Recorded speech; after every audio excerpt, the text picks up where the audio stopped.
민주당에서는요, 대국민 담화와 기자회견에 김 여사 특검법을 수용하겠다라는 내용을 담아야 한다.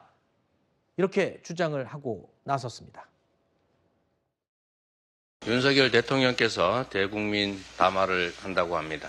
국민의 눈높이에 맞게 국민의 지금 상처받은 마음을 충분히 어루만지고 회복할 수 있는 타당한 대통령의 입장 표명이 있기를 기대합니다.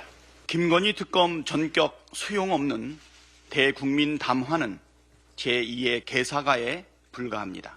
대국민 담화가 될지 대국민 담화가 될지 기준은 공정과 상식에 맞는 입장이 나오는가가 될 것입니다. 자, 민주당은 이달 11월을 김 여사 특검의 달로 삼겠다. 사실상 공식 선언을 했습니다. 특검법 처리 절차에 속도를 내고 있는데요. 그러면서 여론전에도 돌입하고 장외 집회도 추진하고 있습니다. 전방위 압박이라고 할 수 있습니다. 관건은 결국 여당에서 과거에 있었던 세 차례처럼 과연 국권이 지킬 수 있을지 아니면 이탈표가 국회에서 표결해서 나올지 이게 궁금합니다. 그렇죠. 민주당에서는 지금 이재명 대표의 1심 선고가 11월 15일과 25일에 있는데 저희들이 봤을 때는 거기에 맞춰서 이제 규탄대회를 시작한 것이 아닌가라고 생각은 하고 있습니다. 이미 지난 주말에, 지난 토요일에 김건희 규탄대회를 시작을 했죠. 이름은 김건희라고 되어 있지만 실질적으로는 대통령의 탄핵을 가기 위한 빌드업이 아닌가라고 보이는데요.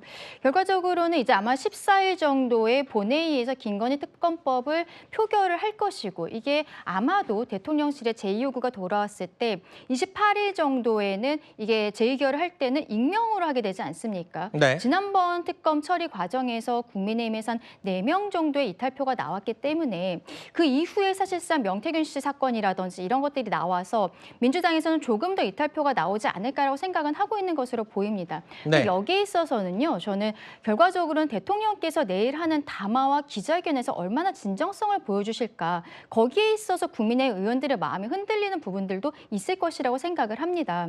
내일은 대통령께서 담화를 하고 기자회견은 뭐 끝장 기자회견을 한다라고 하죠. 그러면은 기자들이 가장 그 궁금해하는 부분이 어떻게 보면 김건희 여사의 거취와 관련된 부분 그리고 특검에 대해서 받아들일 것인가 이 부분일 것으로 보이는데요. 그 대통령께서 여기에 대해 어떻게 말씀을 하시는지 그리고 그 이후에 만약에 국민의힘에서 이탈표가 나온다면 저는 지금 뭐 안철수 의원뿐만이 아니라 지금 조경태 의원도 특검 필요성에 대해 이야기를 하고 있거든요. 그러면은 오히려 익명이 아닌 공개적으로 이야기하는 목소리들도 나올 수 있다라고 생각합니다. 알겠습니다.